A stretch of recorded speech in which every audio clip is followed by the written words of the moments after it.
ایک کتاب روشن کی آیتیں ہیں، ہم نے اس قرآن کو عربی میں نازل کیا ہے تاکہ تم لوگ سمجھ سکو۔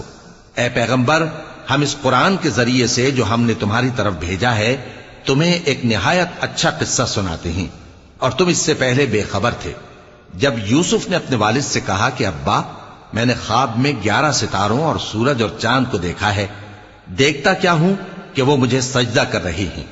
انہوں نے کہا کہ بیٹا، اپنے خواب کا ذکر اپنے بھائیوں سے نہ کرنا، نہیں تو وہ تمہارے حق میں کوئی چال چلیں گے۔ کچھ شک نہیں کہ شیطان انسان کا کھلا دشمن ہے، اور اسی طرح اللہ تمہیں برگزیدہ و ممتاز کرے گا اور خواب کی باتوں کی تعبیر کا علم سکھائے گا، اور جس طرح اس نے اپنی نعمت پہلے تمہارے دادا پر دادا ابراہیم اور اسحاق پر پوری کی تھی، اسی طرح تم پر اور اولاد یعقوب پر پوری کرے گا۔ بے شک تمہارا پروردگار سب کچھ جاننے والا ہے، حکمت والا ہے۔